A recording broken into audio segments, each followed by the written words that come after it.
Baik, bismillahirrahmanirrahim. Assalamualaikum warahmatullahi wabarakatuh. Jumpa lagi dengan saya di Abil Maiwa Channel. Jadi teman-teman, channel ini adalah merupakan channel pendidikan tempat kita berbagi tentang aplikasi pendidikan, Microsoft Office, serta tips dan triks komputer. Jadi pada video kali ini Bapak Ibu ya, kembali lagi admin akan mencoba ya mengupdate informasi terbaru terkait pendataan non ASN, yang mana di sini ada semacam pengumuman penting ya dari BKN bahwasanya bagi honorer yang masuk pendataan harus mencetak resume ya. Jadi bagi honorer yang masuk pendataan non ASN wajib untuk mencetak hasil resume. Ini penting Bapak Ibu ya. Nah, jadi di sini dikatakan ya bahwasanya Badan Kepegawaian Negara kembali mengingatkan honorer yang sudah masuk pendataan non-ASN untuk mencetak hasil resume untuk menjadi bukti pendataan. Nah, jadi intinya BKN ya, dalam hal ini Badan Kepegawaian Negara, mengingatkan kembali kepada honorer yang masuk dalam pendataan non-ASN untuk segera mencetak hasil resume ya. Nah, kenapa disuruh mencetak hasil resume? Karena tentunya itu akan menjadi bukti ya, itu akan menjadi bukti pendataan. Nah, di sini dikatakan ya, yang sudah melalui tahapan pendataan jangan lupa mencetak hasil resume untuk pegangan masing-masing tenaga non ASN.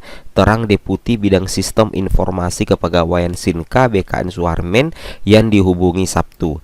Dia mengungkapkan sampai saat ini masih ada honorer yang kebingungan dalam pendataan non ASN. Ada yang tidak bisa buat akun, ada yang tidak bisa memperbaiki datanya dan lainnya. Nah, seperti itu ya. Jadi intinya bagi rekan-rekan honorer ya, sekedar informasi bahwasanya Bapak Ibu harus segera mencetak hasil resume ya, karena hasil resume itu tentunya akan menjadi bukti Bapak Ibu ya, akan menjadi bukti bahwa Bapak Ibu sudah mengikuti yang namanya pendataan non ASN, seperti itu ya.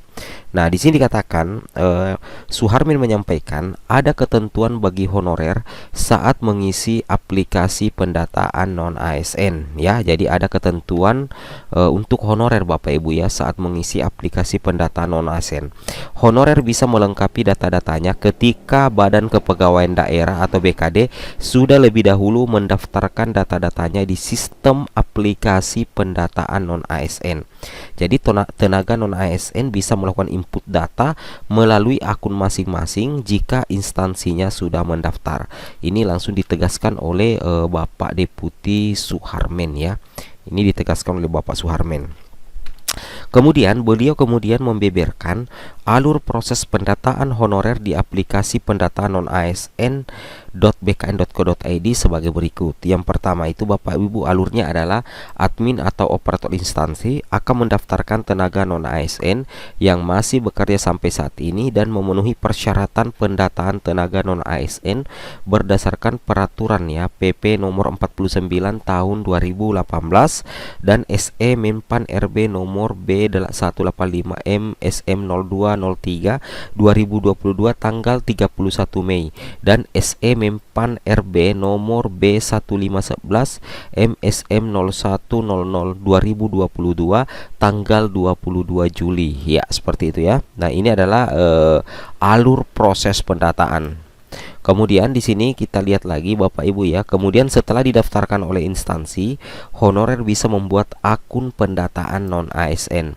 Kemudian tenaga non ASN melakukan registrasi untuk memonitor, menginformasi, melengkapi riwayat kerja honorer masing-masing.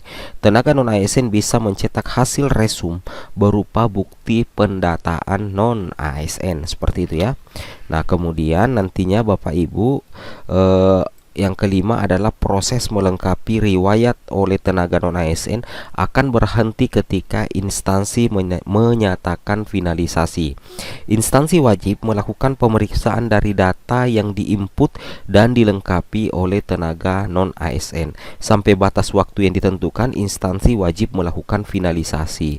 Nah, sedangkan untuk prafinalisasi kan sudah lewat Bapak Ibu ya. Nah, di sini Bapak Ibu sudah bisa melengkapi data-datanya ya. Jadi tahap prafinalisasi, segera login ke akun Anda untuk melengkapi data Anda.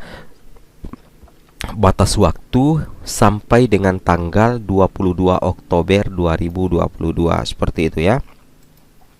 Oke, kemudian kita lanjut lagi. Yang kedelapan, instansi wajib mengunggah surat pernyataan tanggung jawab mutlak SPTJM sebagai hasil akhir pendataan tenaga non-ASN. Honorer K2 maupun pegawai non-ASN harus memperhatikan baik-baik dari riwayat kerjanya. Kalau sudah finalisasi maka tidak bisa memperbaiki datanya lagi, pungkasnya. Nah, jadi intinya seperti itu Bapak Ibu ya. Bapak Ibu wajib untuk mencetak hasil resum ya, sebagai bukti bahwa Bapak Ibu mengikuti yang namanya pendataan non-ASN. Kemudian tidak kalah penting ya, Bapak Ibu itu harus memperhatikan riwayat kerja masing-masing ya. Nah, kenapa admin katakan Bapak Ibu harus memperhatikan riwayat kerja masing-masing?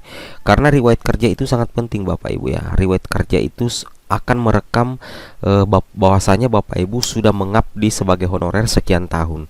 Dan di info yang kami sampaikan di sini dikatakan di akhir, honorer K2 maupun pegawai non-ASN harus memperhatikan baik-baik data riwayat kerjanya.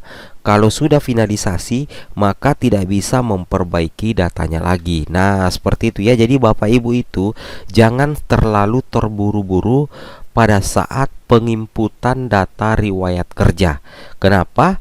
Karena misalkan nanti akun pendataan Bapak Ibu itu sudah difinalisasi dan ternyata data riwayat Bapak Ibu itu ada kesalahan, maka tidak bisa memperbaiki data lagi. Tidak bisa diperbaiki lagi datanya Bapak Ibu ya. Jadi secara otomatis itu akan sangat merugikan tenaga non-ASN yang ikut pendataan apabila ada kesalahan di bagian data riwayat kerjanya. Nah, untuk mengantisipasi hal tersebut Bapak Ibu ya, Bapak Ibu bisa memperhatikan di sini. Di sini ada panduan ya mengisi riwayat kerja non ASN.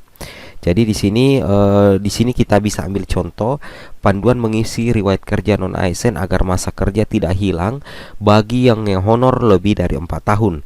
Misalkan di sini adalah data riwayat yang bisa diinput pada aplikasi non ASN maksimal 5 riwayat. Maka SK yang dimasukkan adalah SK 4 tahun terakhir dan 1 SK pertama kali nge-honor Bapak Ibu ya. Contoh pengisian riwayat ya, misalkan seorang tenaga non ASN honor dari tanggal 4 Januari 2004 ya. Nah, jadi kalau misalkan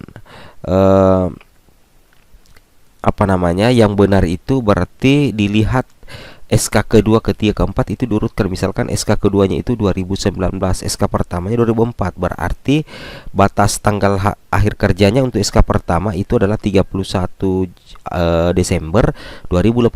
Kenapa? Karena akan masuk ke SK kedua yaitu 2019. Jadi yang salah itu seperti ini. Misalkan tanggal TMT-nya itu adalah tanggal 4 bulan 1 2004. Kemudian dia tuliskan tanggal akhir kerja 31 Desember 2004. Berarti masa kerja yang terbaca itu cuma 1 tahun. Padahal SK keduanya saja 2019 ya. Jadi harusnya di sini 31 Desember 2018 baru masuk ke Desember untuk tahun 2019. Seperti itu kira-kira Bapak Ibu ya. Jadi Bapak Ibu jangan buat kesalahan ya, karena di sini sudah diumumkan oleh pihak BKN bahwasanya honorer K2 maupun pegawai non ASN harus memperhatikan baik-baik data riwayat kerjanya ya. Jadi Bapak Ibu perbaiki baik-baik data riwayat kerja. Kalau sudah finalisasi maka tidak bisa memperbaiki datanya lagi. Seperti itu ya. Itu yang harus Bapak Ibu pahami dan Bapak Ibu cermati. Oke, mungkin cukup sampai di sini informasinya. Assalamualaikum warahmatullahi wabarakatuh.